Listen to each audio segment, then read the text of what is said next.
tadidi.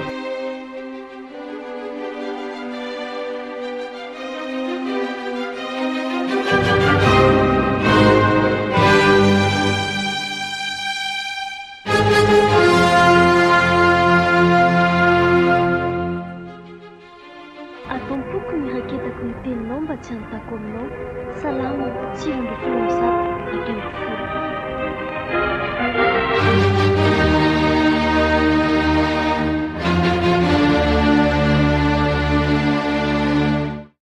Manahoana ry izy mivady eo tany amin'ny dadatosi ny antoanao ianao?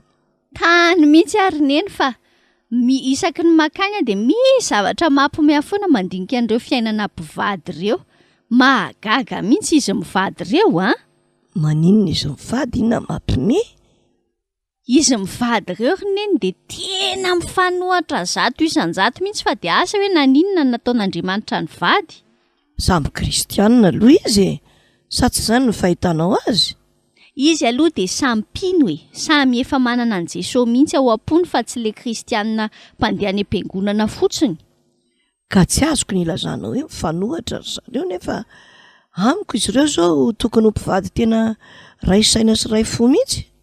Izy aloha tsy miady e, fa izy koa tsy mitovy mihitsy. Neneneny to zao vao tonga tao vetivety ohatry ny tselatra ny nahitako azy satria maika izy hamonjy zavatra. Ineny toriny raha mpanompo benjana be mihitsy iny. Manompo any amin'ny dorikasy, manompo any amin'ny fifoazana, manompo ary amin'ny sekolelady.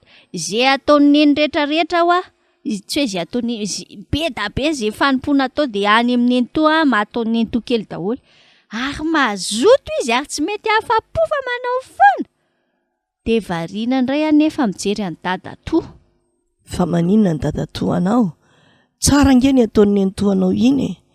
Zany mihitsy ny rehefa entaniny le fanahy masina dia mihetsika foana ary tsy mipetrapetraka mihitsy. I dada to koa nge manana fanahy masina e. I dada to nefa mankafy fiainana aloha ny azy zao ny fantany. Nga tsy hitany neny fa teo ambony bozaka ho izy nanomboka tamin'ny ray sasany any tao amin'ny zareo iny amin'ny telo sasany any niala tao ry neny.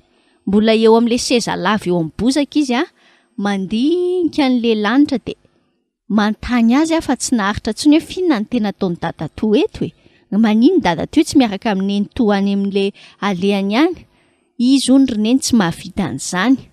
Ny azo ninona hono ny andehanany any, ny azy efa azo antoka fa ny an-danitra ny anarany dia efa mijerijery fotsiny noho izy hoe aiza le plasiny any ambony any fa efa miandry an' Jesosy iverina.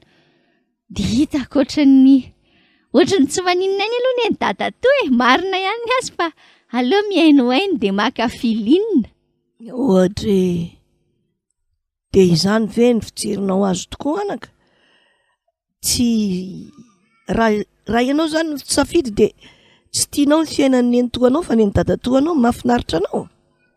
Le fiainan'ny neny to aloha mety hafinaritra ihany fa mahita zavatra be da be fa le fiainan'ny dada to koa tsy ratsy ry neny Mieritreritra zao hoe za ty indraindray ohatrany tia mamaky boky loatra fa andeha ampirimboko daholo zao ny reny boky ara-pilazantsara antsika ireny fa aleo mankafy fiainana amin'izay. Dia ny mankafy fiainana dia hoe mitsotsotra eo ambony seza lava dia mijery ny habakabaka sy ny lalitra manidina fotsiny. Dia mba mandinika an'izay efa hay hatramin'izay aloha mba tsakotsakoina fa dia ho ampiana foana ve? Diso ihany ianao raha izay anaka satria ao amin'ny petera 2:3 andininy 7:20 dia izao mibaiko ny tompo hoe mitomboa amin'ny fahasoavana sy ny fahalalana ny Jesosy Kristy tompontsika sy mpamonjy. Petera 2:3 andininy 7:20 misy an'izay. Mila mitombo amin'ny fahasoavana sy ny fahalalana ny Jesosy kairiny zany. Ohatrany efa ela ihany ange niaraka tamin'i Jesosy dia mba nieritreritra hoe zay sy dada tonga amin'izao efa mitovy mba efa lasa lavitra dia efa be zay fantatra izay.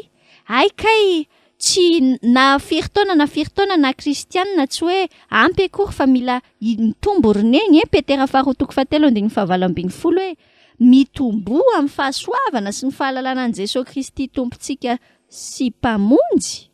Zany mihitsy anaka. tsy mety raha hoe mipetraka fotsiny eo amin'ny toerana izay misy ianao dia izay, fa mila mitombo ianao.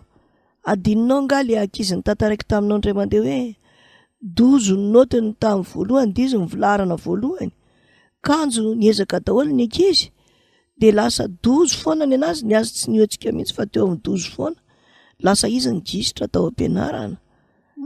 Tadidinao ve izay tantara izay? Tadidiko izay rineny ary tsy te ohatr'izay aka. Noho izany dia miteny ianao anaka, mitomboa amin'ny fahasoavana sy ny fahalalana ny Jesosy Kristy tompontsika sy mpamonjy, araka ny Petera 2:7 andiny 7:20. Petera 2:7 tsika rehetra dia mila mahatsiaro fa mila mitombo satria hoy ny tenin'Andriamanitra hoe mitombo amin'ny fahasoavana sy ny fahalalana ny Jesosy Kristy tompontsika sy mpamonjy. Mitombo amin'ny fahasoavana sy ny fahalalana ny Jesosy Kristy tompontsika sy mpamonjy. Petera 2:7 andiny 7:20.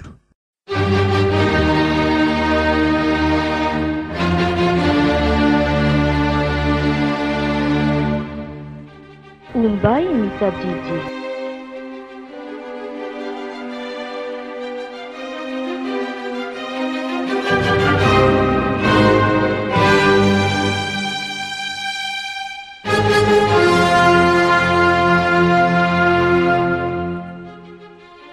Ataompoko ny raketako ny teninao mba tsy hanontako aminao.